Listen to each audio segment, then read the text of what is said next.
ನಮಸ್ಕಾರ ಸಹೋದರ ಸಹೋದರಿಯರೇ, ಕ್ರಿಸ್ತನಲ್ಲಿ ಪ್ರೀತಿಯ ಬಂಧು ಬಾಂಧವಗಳೇ ಮತ್ತು ಸ್ನೇಹಿತರೆ, ಸುಮಾರು ದಿನಗಳ ನಂತರ ಈ ಭಾನುವಾರ ನಿಮ್ಮ ಮುಂದೆ ಈ ಕಿರುತೆರೆಯಲ್ಲಿ ಕಾಣುವ ಒಂದು ಭಾಗ್ಯಕ್ಕೋಸ್ಕರ ಕರ್ತನಲ್ಲಿ ಸ್ತೋತ್ರ ಹೇಳುತ್ತೇನೆ.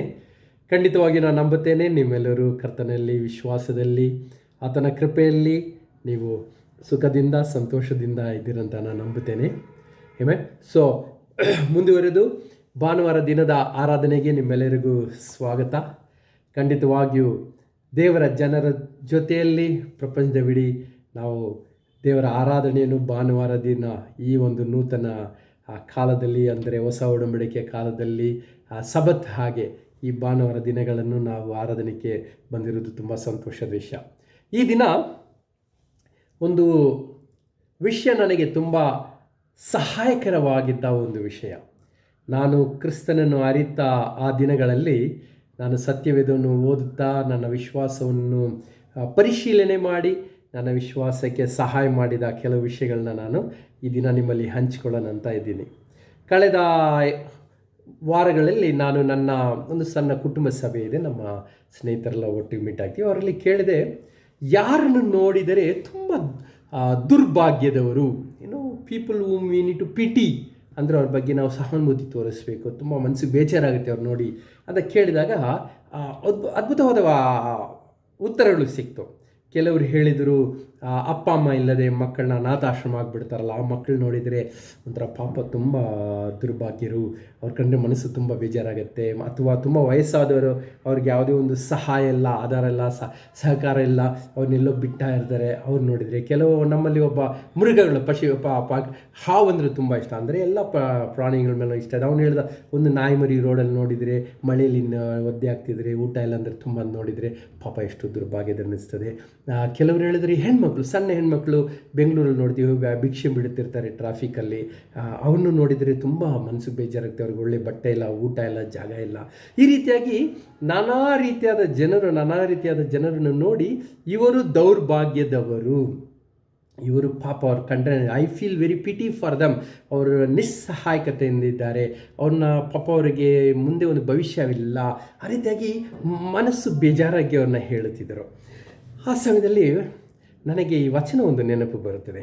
ಓಕೆ, ಸೊ ನಾವು ಮೊದಲನೇ ಕೊರಿಂಥ 15ನೇ ಅಧ್ಯಾಯಕ್ಕೆ ತಿರುಗಿಸ್ಕೊಳ್ಳೋಣ.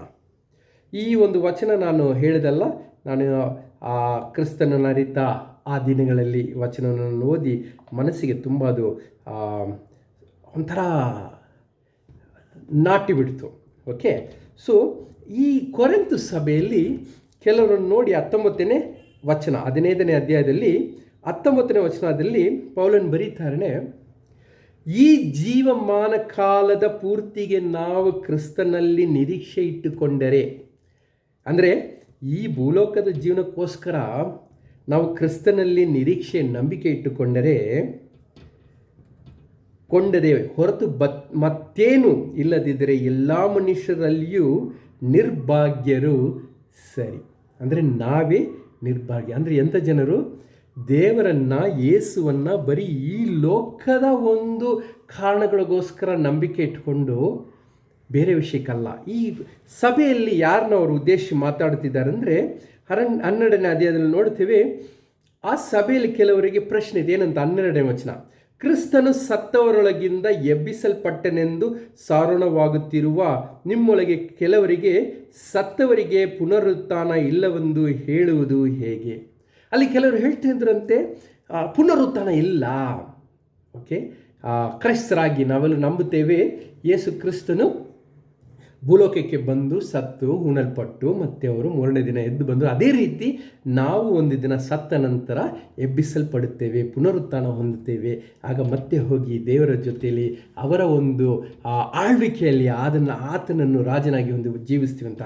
ಅದು ಕೆಲವರು ಆ ಕಾಲದಲ್ಲಿ, ಇವಾಗ ಬಿಟ್ಬಿಡಿ 2000 ವರ್ಷದ ನಂತರ, ಆ ಕಾಲದಲ್ಲಿ ಪೌಲನು ಬದುಕಿರುವಾಗಲೇ ಆ ಕೊರಿಂಥ ಸಭೆಯಲ್ಲಿ ಈ ಒಂದು ಪ್ರಶ್ನೆ ಇತ್ತು. ಅದು ಹೇಳೋದ್ರಲ್ಲ ಸರಿ ಇಲ್ಲ. ಅದಕ್ಕೆ 17ನೇ ವಚನದಲ್ಲಿ ಪೌಲನು ಬರೀತಾನೆ, ಕ್ರಿಸ್ತನು ಎದ್ದು ಬರಲಿಲ್ಲವಾದರೆ ನಿಮ್ಮ ನಂಬಿಕೆ ನಿಷ್ಪ್ರಯೋಜನವಾಗಿದೆ, ನೀವು ಇನ್ನೂ ನಿಮ್ಮ ಪಾಪದಲ್ಲಿಯೇ ಇದ್ದೀರಿ. ಇದು ಮಾತ್ರವಲ್ಲದೆ ಕ್ರಿಸ್ತವರಾಗಿ ನಿದ್ದೆ ಹೋದವರು ನಾಶವಾದರು. They are lost. ಓಕೆ, ಮತ್ತು ನಾವು ಕ್ರಿಸ್ತನ್ನು ನಾವೊಂದು ಪುನರುತ್ಥಾನದಲ್ಲಿ ನಂಬಿಕೆ ಇಲ್ಲ ಅಂದರೆ ನಮ್ಮ ಒಂದು ವಿಶ್ವಾಸ ನಿಷ್ಪ್ರಯೋಜನ. There is no use. ಯೇಸುನಲ್ಲಿ ನಂಬೋದೇ ಬೇಕಿಲ್ಲ. So you need to understand. ಒಂದು ವಿಷಯ ನಾನು ತಿಳಿಸೋಕೆ ಇಷ್ಟಪಡ್ತೀನಿ ಅಂದರೆ, ಕ್ರಿಸ್ತನು ಪುನರುತ್ಥಾನ ಹೊಂದಿದನು, ಅದೇ ರೀತಿ ನಮಗೂ ಪುನರುತ್ಥಾನ ಇದೆ. ಈ ವಿಷಯದಲ್ಲಿ ನಾವು ನಂಬಿಕೆ ಇಲ್ಲದಿದ್ದರೆ ನಮ್ಮ ಒಂದು ವಿಶ್ವಾಸ ನಿಷ್ಪ್ರಯೋಜನ.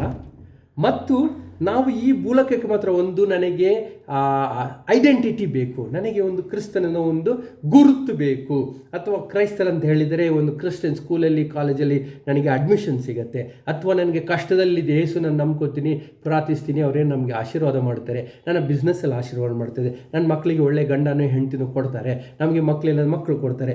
ಈ ಕಾರಣಕ್ಕೋಸ್ಕರನೇ ದೇವರಲ್ಲಿ ನಂಬಿಕೆ ಇಟ್ಟರೆ ನಮಗಿಂತ ಜಾಸ್ತಿ ದುರ್ಭಾಗ್ಯದವರು ನಿರ್ಭಾಗ್ಯದವರು ಯಾರೂ ಇಲ್ಲ. ಸ್ಟಾರ್ಟಿಂಗಲ್ಲಿ ಹೇಳಿದೆಲ್ಲ, ಭಿಕ್ಷೆ ಬೇಡ್ತಿರೋರು, ಅನಾಥರು, ಯಾರಿಗೂ ಸಹಾಯಕವಿಲ್ಲದೆ, ಪ್ರಾಣಿಗಳು, ಊಟ ಇಲ್ಲದೆ, ಮಳೆಯಲ್ಲಿ ನಿಲ್ತಾ, ಅದಕ್ಕಿಂತ ಹೆಚ್ಚಾಗಿ ನಿರ್ಭಾಗ್ಯದವರು ನಾವಾಗುತ್ತೇವೆ. So today the question is, ಈ ದಿನ ಪ್ರಶ್ನೆ ಏನೆಂದರೆ, ನಾವು ಎಷ್ಟರ ಮಟ್ಟಿಗೆ ಪುನರುತ್ಥಾನದಲ್ಲಿ ಜೀವಿಸ್ತಿದೆ, ಪುನರುತ್ಥಾನದಲ್ಲಿ ನಂಬಿಕೆ ಇಟ್ಟಿದ್ದೀವಿ, ಪುನರುತ್ಥಾನವನ್ನು ನಮ್ಮ ಹೃದಯದಲ್ಲಿ ತೆಗೆದುಕೊಂಡಿದ್ದೇವೆ. ಒಂದು ರೀತಿ ನಾವು ಬರೀ ಭೂಲೋಕದ ಒಂದು ಆಶೀರ್ವಾದಗಳಿಗೆ, ಭೂಲೋಕದ ಒಂದು ಕಾರಣಕ್ಕೋಸ್ಕರ, ಈ ಲೋಕದ ಜೀವನಕ್ಕೋಸ್ಕರ ಯೇಸುವಿನಲ್ಲಿ ನಂಬಿಕೆ ಇಟ್ಟಿದ್ದರೆ ನಮಗಿಂತ ನಿರ್ಭಾಗ್ಯದವರು ಯಾರೂ ಇಲ್ಲ. So that is the title of my lesson today. Am I to be pity more than others? ಎಲ್ಲರನ್ನೂ ನೋಡಿದರೆ ಎಲ್ಲರಿಗಿಂತಲೂ ಹೆಚ್ಚಾಗಿ ನಾನೇ ನಿರ್ಭಾಗ್ಯದವನ? ಓಕೆ, ಸೊ ಪೌಲನು ಹೇಳಿದಾಗೆ ಅವ್ರನ್ನ ಯಾಕೆ ನಿರ್ಭಾಗ್ಯದರು ಹೇಳ್ತಾರೆ ಅಂದರೆ, ಅವ್ರಿಗೆ ಪುನರುತ್ಥಾನದಲ್ಲಿ ನಂಬಿಕೆ ಇಲ್ಲ. So my question is, are you believing in resurrection? ಈ ದಿನ ನನ್ನ ಪ್ರಶ್ನೆ, ನಾನು ಪುನರುತ್ಥಾನದಲ್ಲಿ ನಂಬಿಕೆ ಇಟ್ಟಿದ್ದೇನಾ? ಯೇಸು ಪುನರುತ್ಥಾನ ಹೊಂದಿದ್ದಾರೆ, ನಾನು ಸತ್ತ ನಂತರ ಈ ಲೋಕಕ್ಕೆ ನನ್ನ ಜೀವನ ಮುಕ್ತಾಯವಾಗಿಲ್ಲ, ನಾನು ಸತ್ತ ನಂತರ ನಾನು ಪುನರುತ್ಥಾನ ಹೊಂದಿ ದೇವರನ್ನು ಸಂಧಿಸ್ತೇನೆ ಅಂತ ಆ ನಂಬಿಕೆಯಿಂದ ಕ್ರಿಸ್ತನಲ್ಲಿ ನಂಬಿಕೆ ಇದೆಯಾ? ಅದನ್ನ ಕೆಲವು ವಿಷಯಗಳನ್ನ ನೋಡೋಣ. ಸೊ ನಾನು ಅದೇ ಹೇಳಿದಲ್ಲ, ಕ್ರಿಸ್ತನನ್ನು ಅರಿತ ಕಾಲದಲ್ಲಿ ಪುನರುತ್ಥಾನ ಯೇಸು ಆದ್ರಾ? ಅದಕ್ಕೆ ಏನು ಗ್ಯಾರಂಟಿ? 2000 ವರ್ಷಗಳಾಯ್ತಲ್ಲ ಅಂತ ನನಗೆ ತುಂಬ ಕುತೂಹಲ ಇತ್ತು, ಸಂದೇಹಗಳಿತ್ತು, ನನ್ನೊಳಗೆ ಅಪನಂಬಿಕೆಗಳಿತ್ತು. ಅದಕ್ಕೆ ಸತ್ಯವೇದದಲ್ಲಿ ಅನೇಕ ಕಡೆ ಓದಿದ್ದೀನಿ. ಆದ್ದರಿಂದ ಈ ದಿನ ನಾವು ಯೇಸು ಪುನರುತ್ಥಾನ ಯೇಸು ಪುನರುತ್ಥಾನ ಹೊಂದಿಲ್ಲ ಅಂದರೆ ನಾವು ಪುನರುತ್ಥಾನ ಹೊಂದಲ್ಲ. ಯೇಸು ಪುನರುತ್ಥಾನ ಹೊಂದಿದರೆ ನಾವು ಪುನರುತ್ಥಾನ ಹೊಂದುತ್ತೇವೆ. ಸೊ ಆ ವಿಷಯ ನೋಡೋಕ್ಕೆ ಮುಂಚೆ ಒಂದು ಪ್ರಾರ್ಥನೆ ಮಾಡೋಣ. ಪರಲೋಕದ ತಂದೆ, ಅಪಸ್ವಾಮಿ, ಒಂದು ಅದ್ಭುತವಾದ ದಿನವನ್ನು ಕೊಟ್ಟಿದ್ದಕ್ಕೆ ಸ್ತೋತ್ರ. ಅಪಸ್ವಾಮಿ, ನಮ್ಮನ್ನು ಮುಂದುವರೆದು ಪ್ರತಿ ದಿನ, ಪ್ರತಿ ವಾರ, ಪ್ರತಿ ತಿಂಗಳು, ವರ್ಷಗಳು ಉರುಳುತ್ತಾ ಹೋಗ್ತಿದೆ. ಆದರೆ ನೀವು ನಮ್ಮನ್ನು ಸುರಕ್ಷಿತವಾಗಿಟ್ಟು ನಮಗೆ ಬೇಕಾದ ನಮ್ಮ ಅಗತ್ಯಗಳನ್ನು ಪೂರೈಸುತ್ತಾ ನಮ್ಮನ್ನು ನಡೆಸಿಕೊಂಡು ಬರ್ತಿದ್ದೀರಾ. ಅದಕ್ಕೋಸ್ಕರ ಸ್ತೋತ್ರ ತಂದೆ. ಅಪಸ್ವಾಮಿ, ನೀವು ನಮ್ಮನ್ನು ಆರಿಸಿದ್ದೀರಾ. ನಾವು ನಿಮ್ಮನ್ನು ಸ್ವೀಕರಿಸಿಕೊಂಡು ಈ ಒಂದು ಭಾನುವಾರ ದಿನ, ಪ್ರತಿ ಭಾನುವಾರ ಕರ್ತನ ದಿನ ನಾನು ನಿಮ್ಮನ್ನು ಆರಾಧಿಸಬೇಕು ಅಂತ ಬಂದು ನಿಮ್ಮನ್ನು ಆರಾಧನೆ ಮಾಡುತ್ತೆ. ಆದರೆ ಪ್ರಶ್ನೆ, ಆ ಕೊರಿಂಥರಂತೆ ನಮಗೆ ಯೇಸುವ ಪುನರುತ್ಥಾನ ಹೊಂದಿದಾನಂತ ಇಲ್ಲ ಒಂದು ಸಂಶಯ ನಮಗಿದ್ದರೆ, ಅಥವಾ ಅದರ ಕಾರಣ ನಮಗೂ ಪುನರುತ್ಥಾನ ಆಗಲ್ಲ ಅಂತ ಅದರ ಬಗ್ಗೆ ನಮಗೆ ವಿಶ್ವಾಸವಿಲ್ಲದಿದ್ದರೆ ನಾವು ಎಲ್ಲ ಜನರಿಗಿಂತಲೂ ನಿರ್ಭಾಗ್ಯದವರಾಗಿರುತ್ತೇವೆ ತಂದೆ. ಅಪಸ್ವಾಮಿ, ನಿಮ್ಮ ಪವಿತ್ರಾತ್ಮ ಮುಖಾಂತರವಾಗಿ ನನ್ನಲ್ಲಿ ಮಾತಾಡಿರಿ, ನಿಮ್ಮ ವಿಷಯಗಳನ್ನು, ಪುನರುತ್ಥಾನದ ವಿಷಯಗಳನ್ನ ಹೇಳಿಕೊಡಲಿಕ್ಕೆ ನನಗೆ ಸಹಾಯ ಮಾಡಿರಿ. ಕೇಳುಗರೆಲ್ಲರೂ ಸಹ ತಂದೆ ಅದೇ ಪವಿತ್ರಾತ್ಮನಿಂದ ತುಂಬಲ್ಪಟ್ಟು ಸರಿಯಾದ ರೀತಿಯಲ್ಲಿ ಅರ್ಥ ಮಾಡಿಕೊಳ್ಳೋದಕ್ಕೆ ಸಹಾಯ ಮಾಡಿರಿ. ಯೇಸು ನಾಮದಲ್ಲಿ ಪ್ರಾರ್ಥಿಸ್ತೇನೆ, ಆಮೇನ್. ಸೊ ಯೇಸು ಪುನರುತ್ಥಾನ ಆಗಿಲ್ಲ ಅಂತ ಕೆಲವರು ವಾದ ಇರುತ್ತದೆ. ಯಾವಾಗಲೂ ಪುನರುತ್ಥಾನ ಆಗಿದ್ದಾರೆ. ಸೊ ಮೊದಲನೇ ಪ್ರಶ್ನೆ, ಯೇಸು ಪುನರುತ್ಥಾನದ ನಾನು ಪ್ರಶ್ನೆಗೆ ಹೇಳೋದು ಅಂಶ. ಓಕೆ, ಒಂದು 6 ಅಂಶಗಳ ಬಗ್ಗೆ ಇವತ್ತು ಮಾತಾಡ್ತೀನಿ. ಮೊದಲನೇ ಅಂಶ, ಯೇಸು ಇದನ್ನು ಮುಂಚಿತವಾಗಿಯೇ ಹೇಳಿದರು. ಪುನರುತ್ಥಾನದು ನಮ್ಮ ಸೀರಿಯಲ್ಗಳ ಥರ ಅಲ್ಲ.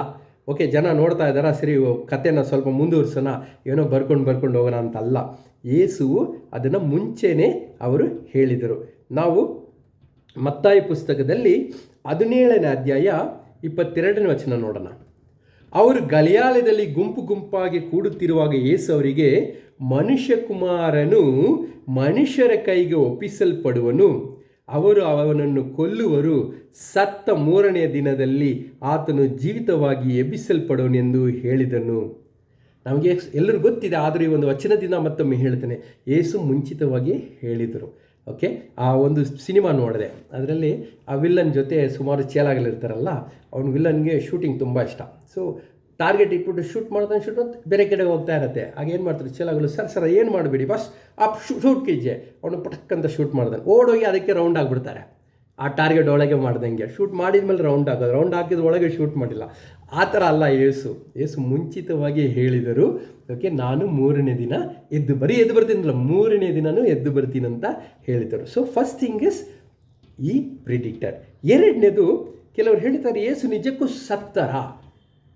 ಓಕೆ, ಕೆಲವರು ಹೇಳ್ತಾರೆ ಸತ್ತಿಲ್ಲ, ಅವ್ರಿಗೆ ತುಂಬ ಕ್ರೂಸಿಫಿಕೇಶನ್, ಅದು ಚಾಟಿ ಇಟ್ಟು ಅದೆಲ್ಲ ಹೊಡೆದು ಸುಸ್ತಾಗಿ ಬಿದ್ದುಬಿಟ್ಟಿದ್ರು, ಎತ್ಕೊಂಡೋಗಿ ಅವ್ರನ್ನ ಒಂದು ಇದರಲ್ಲಿ ಹಾಕಿದರು, ಯಾವುದರಲ್ಲಿ, ಸಮಾಧಿಯಲ್ಲಿ, ಆ ಗವಿಯಲ್ಲಿ.